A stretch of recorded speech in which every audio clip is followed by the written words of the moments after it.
Number 9 and counting. Senator Lindsey Graham becomes the 9th Republican to declare for president. Patriot Act goes down. An 11th-hour effort fails to keep the national security law alive. In the spirit of St. Francis, the Pope's new encyclical could be themed after the Creation Canticle. And 92 and still running, an amazing woman sets a new record for finishing a marathon. Those stories and more on EWTN News Nightly for Monday, June 1st, 2015.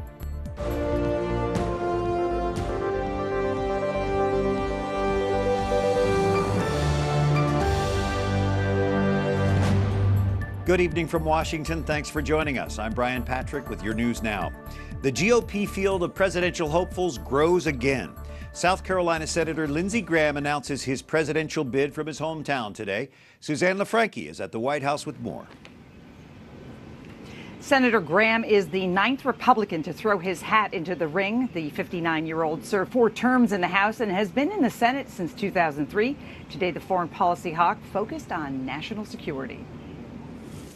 I'm Lindsey Graham, and I'm running for President of the United States. In front of what was once a pool hall run by his parents, the Air Force veteran vowed national security will be his campaign's focus. Simply put, radical Islam is running wild. Graham made a pledge to defeat enemies of the United States, a commitment that would place 10,000 troops back in Iraq. I have more experience with our national security than any other candidate in this race. That includes you, Hillary.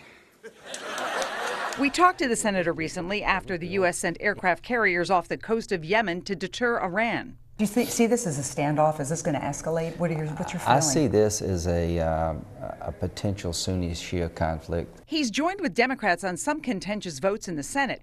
Graham backed a 2012 immigration overhaul and voted for the October 2013 deal that ended a partial government shutdown and raised the nation's borrowing limit.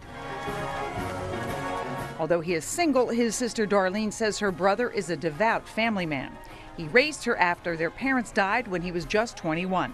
Graham is passionate about protecting the unborn. The conservative lawyer is the sponsor of the 20-week abortion ban in the Senate. It seems pretty extreme to allow abortion on demand when you also at the same time encourage parents to sing to their child. Graham says that he can't promise that the abortion ban bill will get enough votes this year to override a presidential veto. However, he strongly believes that one day the pro-life legislation will become law. Bryan. Susanne LaFrankie at the White House. Thank you.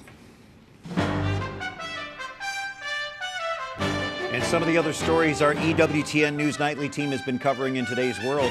The National Security Agency can no longer collect Americans' phone records in bulk. A key provision of the Patriot Act has expired. That forced Congress to debate what comes next, and Wyatt Goolsbee has that story. I'm not going to take it anymore. I don't think the American people are going to take it anymore. The heated debate over the Patriot Act pushing beyond the midnight deadline in Washington, forcing the NSA to immediately stop collecting telephone metadata on millions of Americans across the country. They want to take just a little bit of your liberty, but they get it by making you afraid. Senator Rand Paul blasting the NSA's domestic surveillance program, calling it an illegal spy program on Americans. This as counterterrorism officials also lose the ability to obtain roving wiretaps, allowing them to listen in on potential terror suspects even as they change cell phones.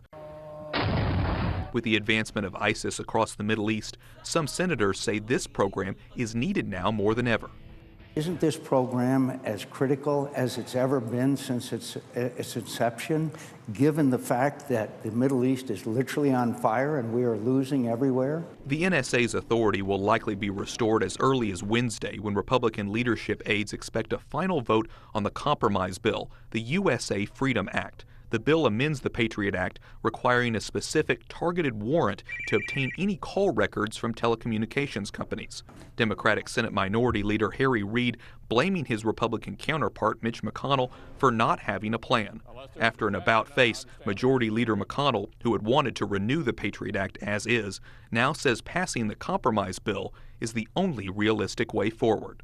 Wyatt Goolsbee, EWTN News Nightly. And the NSA officially shut down the bulk metadata collection program last night.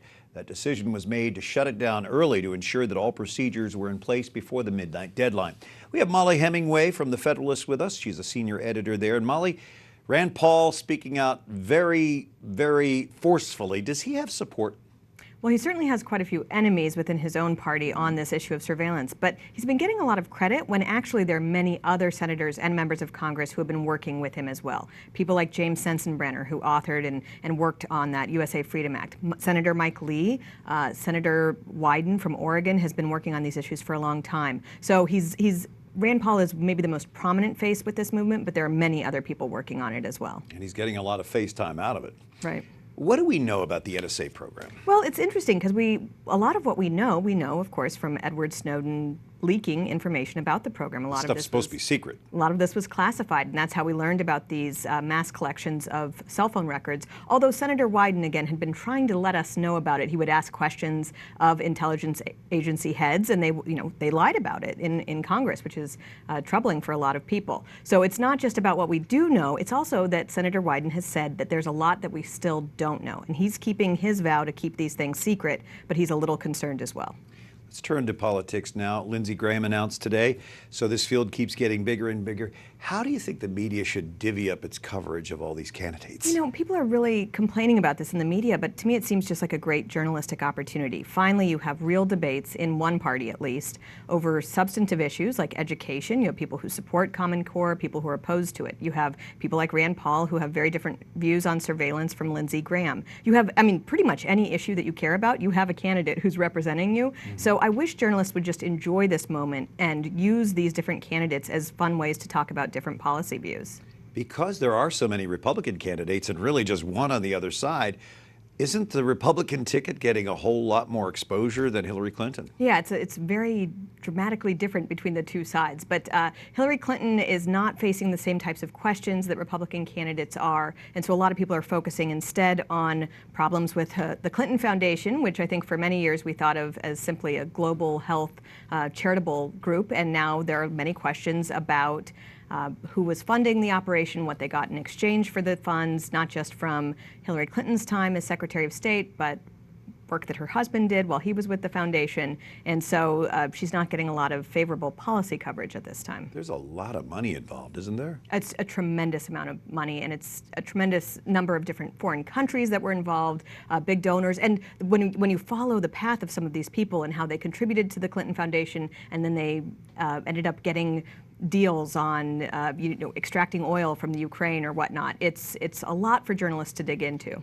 And so far, we've seen many of the Republican candidates, take shot at Hillary right away.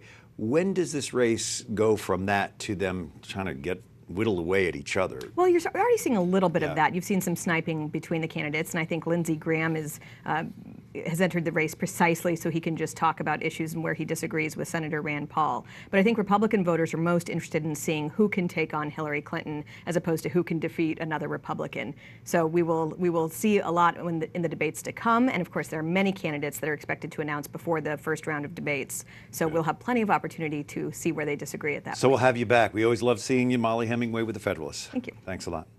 Well, Pope Francis reminds us to look to the cross to see God's love for us. In this morning's homily, the Holy Father says the life of Jesus begins with a dream of love and ends looking like a story of failures. But Francis says the death of Jesus led to his ultimate triumph.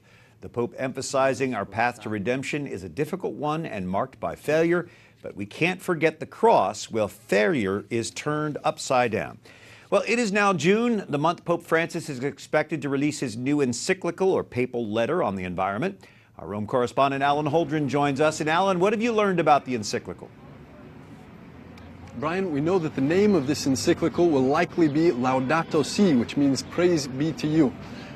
This information came out over the weekend at an awards ceremony in Naples. The head of the Vatican's publishing house told journalists there at this awards ceremony that this would be the title.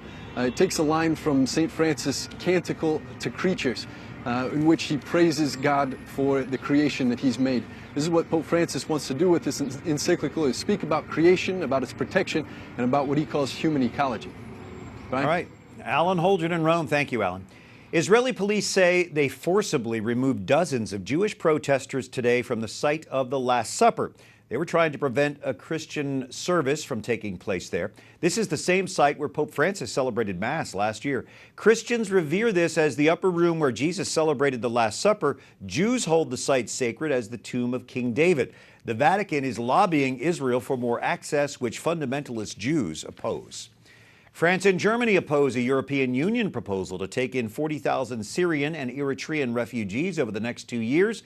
The country's interior ministers say the plan does not take into account the refugees they're already accepting. Meanwhile, the Italian Coast Guard has rescued about 5,000 migrants off Libya's coast in the past 2 days. More than 36,000 migrants have come to Italy since January. The International Organization for Migration says more than 1,800 have died or are missing. They were all trying to cross the Mediterranean. Secretary of State John Kerry arrives in Boston with his surgeon today to treat a broken leg.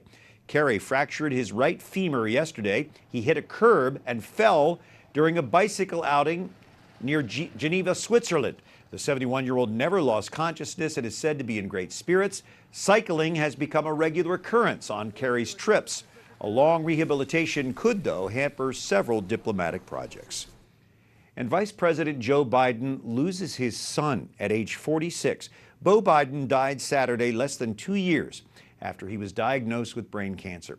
He was no stranger to personal adversity. He was 3 years old when he was seriously injured in a car crash that killed his mother and his infant sister. His father was sworn into the U.S. Senate at his hospital bedside. Beau went on to become a lawyer, an attorney general, and an Army National Guard officer. He is survived by his wife and 2 children. Well, the family of Muslim carpenter craftsmen in Bosnia put final touches on a chair that Pope Francis will use when he visits Sarajevo next week. For the past 2 months, they've been carving images into this beautiful chair, including the Pope's coat of arms.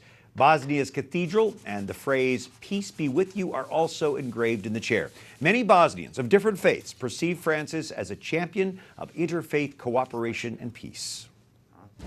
Coming up, Mexicans take to the streets calling for peace and showing support for those who serve and protect. And hundreds of the world's young musicians and dancers perform together in Argentina.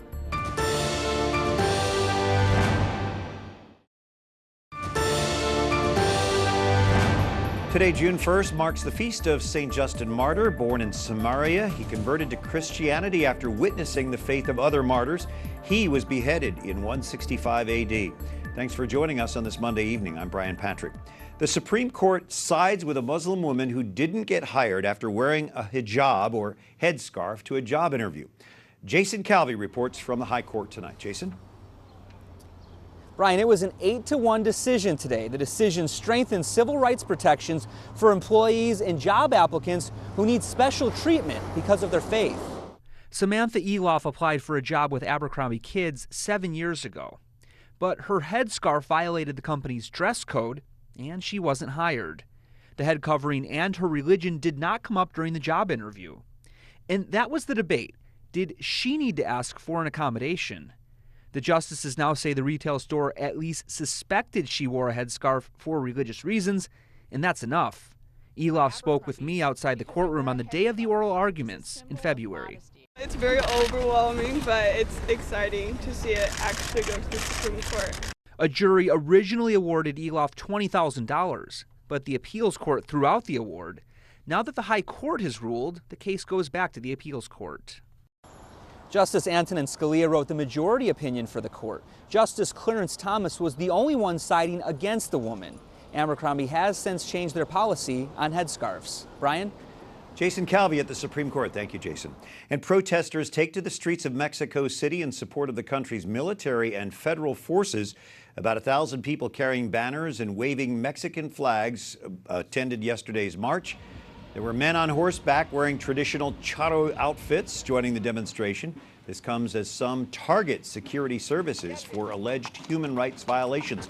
The marchers call on fellow Mexicans to support those who defend the public. The U.S. and Cuba are one step closer to normalizing relations. The U.S. removed the island nation from its terrorism blacklist on Friday. This is part of restoring full diplomatic relations, including eventually opening embassies in Washington and Havana. Many larger issues must still be addressed. They include lifting the trade embargo against Cuba, which only Congress can do. Joining us from the Becket Fund for Religious Liberty, Executive Director Kristina Arriaga. Of course, the Becket Fund represents EWTN in the lawsuit against the HHS mandate. So the State Department says there are still important issues that need to be worked out. Do you think that this move that happened Friday should have waited until these things could be resolved? Absolutely. I mean, the Holy Father opened the door for the greatest and most powerful country in the world to extract good things from the Cuban government, like freedom of speech for the Cuban people, freedom of worship. And instead of demanding those first, they went ahead and made a series of concessions, including this one. Why do you think they did that? It doesn't seem to make sense. It does not make any sense at all. Initially, when these negotiations started to happen, the president said that he would be in favor of freedoms for the people of Cuba. However, since the negotiations started, hundreds and hundreds of dissidents have been arrested and imprisoned, and the White House has yet to make a statement complaining about this to the Cuban government. Your parents were Cuban exiles. I wonder how this is playing in Cuba. Is this something the Cuban people want? Well, there was great hope at the beginning, right, that this would open the door for them. After all, they have been oppressed for 50 years. The government has controlled absolutely everything. The average Cuban makes 20 pesos, $20 a month. They have nothing. It's such a poor country. But nothing has happened except the arrest of more dissidents and even more repression in Cuba. Further, the Castro brothers have repeatedly said that there will be no concessions when it comes to freedom. They won't even grant internet access to their own people.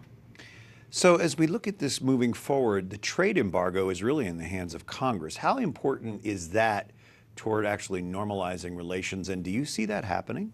This is a key concession that the Cuban government is lobbying really hard to do. And there's actually a group of businessmen in the United States that want this to happen. But Canadian businessmen and Spanish businessmen have gone to Cuba, have built hotels, have built enterprises, and the Cuban government has nationalized those enterprises and arrested people who were doing business in Cuba. I don't think that there's going to be any change in Cuba in the near future. Now, you mentioned Pope Francis, of course, opening the door to this diplomacy. He will be visiting Cuba just before he comes to America in September. How do you think that's going to play into this situation, that visit by Pope Francis? Well, things have changed radically since he opened that door. There have been so many arrests and so many dissidents protesting what is going on that I hope the Pope, in the great Jesuit tradition of social justice, will advocate for justice for groups in Cuba that are being arrested, such as the ladies in white, women who dress in white and go to church on Sunday. Only 2 weeks ago, there were massive arrests of the ladies in white. So I'm hoping the Pope will bring this to bear and will bring attention to these cases. I'm thinking of St. John Paul II going to Poland and speaking very boldly against the Communist Party. Do you think Francis will do that? As a Cuban American, you always hope that that will happen. I'm very devout to St. John Paul II, so there's always the chance of a miracle. It's an opportunity. Yes. Kristina Arriaga, thanks for joining us. Thank you so much. And hundreds of young musicians and dancers from across the world come together in Argentina. This massive open-air concert this weekend at the Iguazu Falls marked the end of a 6-day festival. One performer says each person is vital to this big show. If we don't have the percussionist, then the orchestra will die. If we don't have a violinist or soloist, we need each other. That's what I've realized. The 8 to 19-year-olds also showcase their talents at different venues across the region. Up next, challenging the Planned Parenthood president after her comments on the abortion debate. And living life to the fullest, we meet a 92-year-old woman who just broke a marathon record.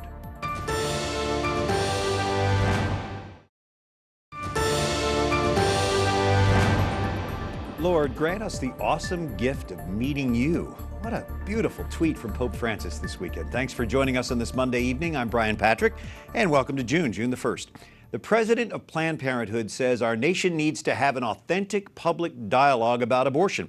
In a recent op-ed for Time magazine, Cecile Richards writes, in the current political environment and with so much shaming in popular culture, women get the message early and often that while they may have the legal right to get an abortion, there's still something wrong with that choice. She goes on to say we are seriously overdue to have a public dialogue about abortion, a need reflected by the fact that nearly 1/3 of American women will have one in their lifetime. We have with us Kate Bryan, the Director of Communications at the American Principles Project, and you had a published response also in Time magazine. So what do you think she means by this authentic dialogue?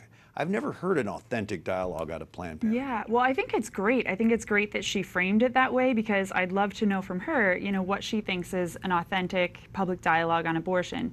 According to her article, it's only one-sided. So it's only if you're supporting Planned Parenthood and supporting abortion that you should have a voice. And I think that that's what we see often on the left. If you don't agree with them, they want you to be silenced. So I thought there was an opportunity for a young pro-life woman to write an article in response to that and say, Cecile Richards, you don't speak for all women. And I don't claim to speak for all women, Bryan. I don't think anyone, you know, any of these other women should pretend to speak for all women.